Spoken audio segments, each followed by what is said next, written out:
Hi, I'm Crystal. Today I made a couple of Valentine's cards based on a piece of modern art.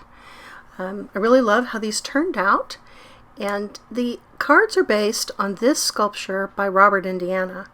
There are versions of this sculpture in many museums all over the US, as well as in other countries all over the world, and if it looks familiar to you, even if you're not a museum person, it was also a stamp in the 70s. There are also versions in other languages, so there's a version called Amor and another version called Ahava. Building the card was really very straightforward. I cut out 10 of each letter in paper, and I stacked those up and glued them together. If you have a choice of different letter dies, you're going to get the closest approximation to the original art if you select a letter that has serifs. Serifs are the little chonky bit that's there at the end of the L. It's also very noticeable on the E. And serif fonts are typically used in the body of articles in newspapers and magazines.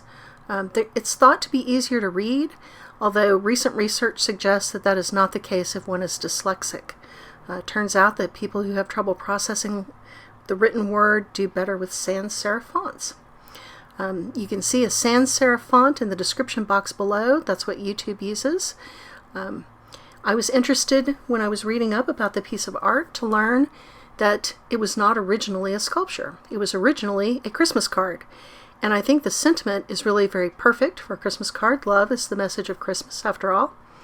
And the Christmas card started in 1965, but it is still available.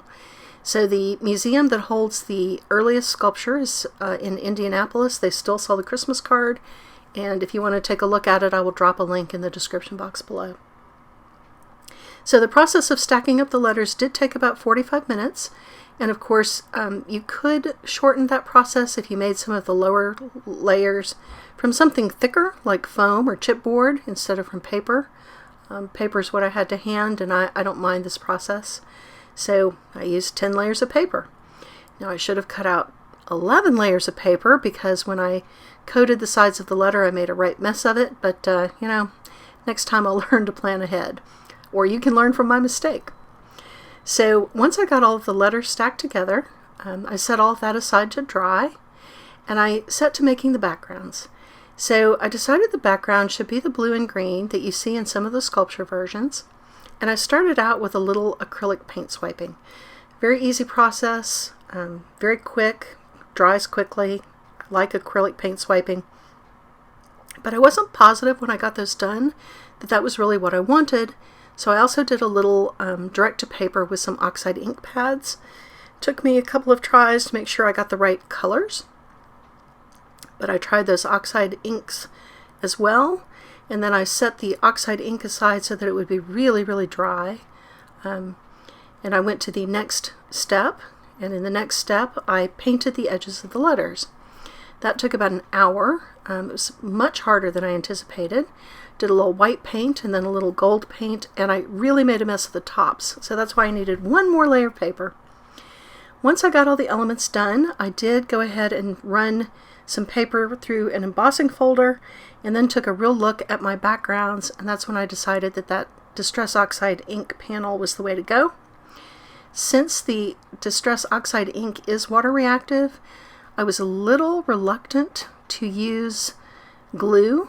I was afraid that I would make water spots on my color background, so I went with some 1/8 inch double-sided tape. Got those down. And of course, in order to more closely copy the art, you want to tilt the O. Once I got all of my letters adhered to my color panel, I was really ready to just glue everything together and finish off the cards. So the process really was pretty simple once I got to this point. And I'm going to show the art one more time so you can see that blue and green where I got the inspiration for that. And there are the finished cards.